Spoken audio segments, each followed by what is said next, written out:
Hey, it's Chimp! And today, we'll talk about the goofiest mythical creatures. We all know about the cool and scary ones, like a golem, or maybe a gnome that wants to suck your toe or some shit.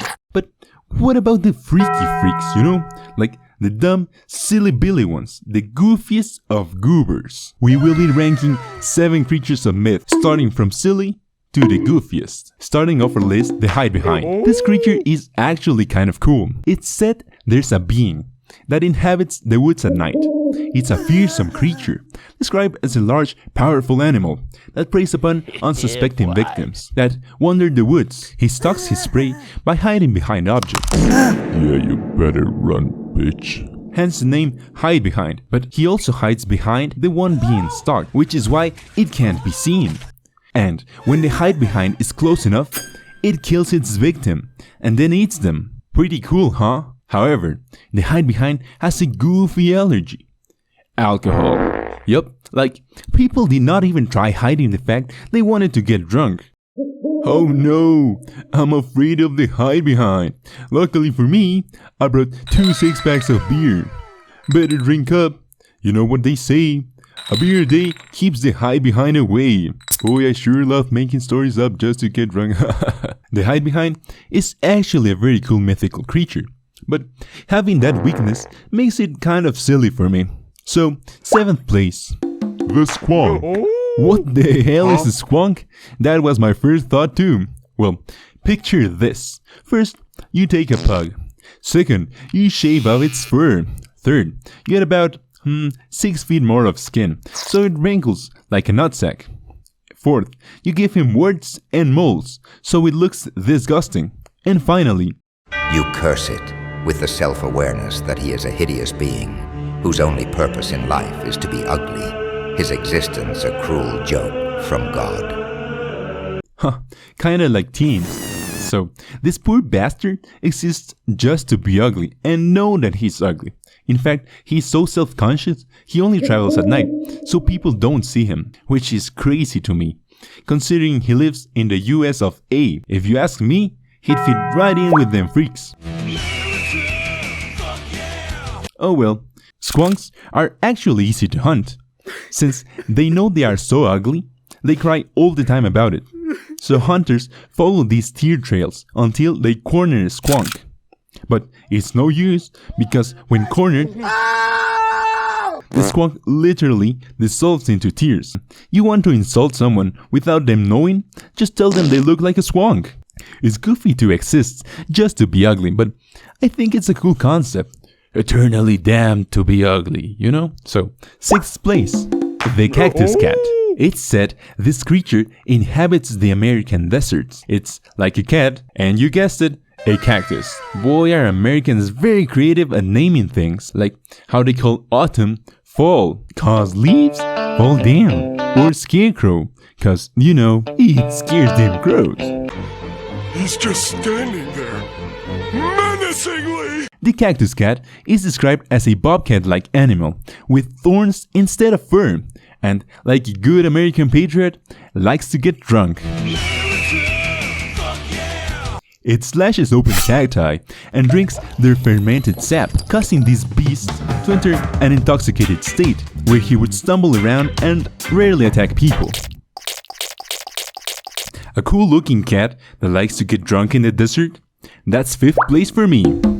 The Bonin. The Bonin is a bull-like creature, but when God made it, his horns were facing inwards. So obviously, the Bonin couldn't defend himself, since the horns wouldn't work against predators. So he went to complain to God.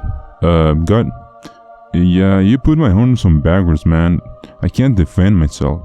What should I do? Oh shit. And so the Bonin did. When threatened, it shoots out poop at great distances and with tremendous speed. The feces of this mythical creature are said to burn anything it touches, making it extremely dangerous to hunt. 反転術式肉体の強化はできても再生することはできない。こいつ灰になってる。だが死に際で掴んだ重力の確信。勝負はこれからだろう。ごめん、天内、挙式、紫。I respect the Bonin for working with the cards he was dealt. So for that, 4th place. Drop Bear. Now, we all love koalas.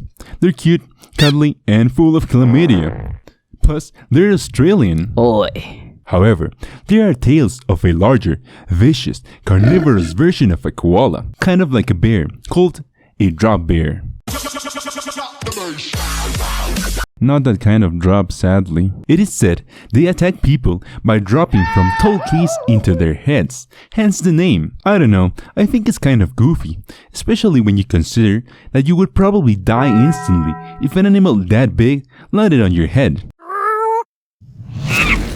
What was that? Death. What kind? Instant. There was no sound, he just died. Yeah, terrifying. It's a terrifying thing to watch happen. You also have to consider how good their aim would have to be, because if they miss, that would be very awkward. Like this raccoon. Oh my god. The drop bear gets 3rd place on our goofiness list. The Dayu is a mythical creature that is pretty much a mountain goat, maybe inspired by chamois, which is a type of French goat, cause this legend stems from France. What makes it Dayu special is that, according to myth, it was especially born to climb mountains. Like, you know how gravity works? Where if you stand on a steep plane, you would fall, so you have to stand kind of leaning towards the higher part.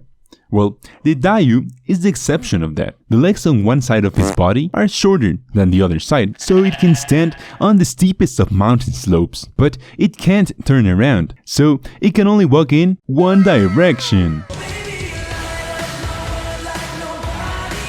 Which means there are 2 species of Dayu.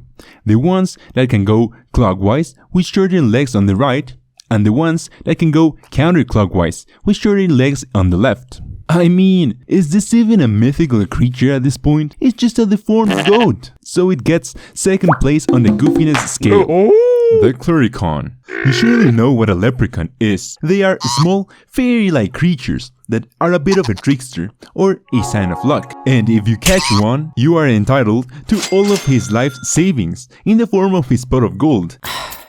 Well, there goes our life savings. Suck it, nerds. Why did you give that monkey all of our gold again? Tis the law of the leprechaun. Yeah, I want a divorce. Clericans are typically depicted often wearing red instead of green, associated with the leprechauns. Think of the Clerican as the leprechaun's cousin that didn't do well in life. While the leprechaun is associated with shoemaking and hidden treasure, the Clerican is primarily known for its love of alcohol and being drunk, like that one uncle we all have. Clericans are famous for being perpetually drunk and having a bit of a temper. It is said they sneak into wine cellars and drink people's whiskey and wine. Why is the whiskey gone? Are you drunk again? What? No. It was that damn Clericans. They must have drank all of our whiskey. Dude, I'm right here. I've been on rehab. Not cool. Oh, sorry. I didn't see you there. Yeah, been sober for like 2 years. Look at my badge, 2 years. I'm sorry, I don't know what to say. Come on, man. Own up to your mistakes. Don't go blaming others. Yeah, no, I totally agree. I have a bit of a problem. Yeah, you do. I might have been an alcoholic, but you're an alcoholic and a liar. Despite the chaotic tendencies of Clericans, it is said that if you treat them well, they will protect your wine cellar. Here you go, Clerican. Have a beer with me. Seriously? I told you I went to rehab. What the hell? Do you have a problem with me? What is wrong with you? You know, this is why people hate chimps. So the Clerican is basically a tiny ginger man who's an alcoholic. I'm sure there are plenty of those in Ireland. So, for being such a goofy creature of myth, it wins 1st place. I've never won anything before. I don't know what to say. Thanks for watching. I want to talk more personally with my subscribers, so make sure you follow me on Instagram so you could get updates or even talk with me.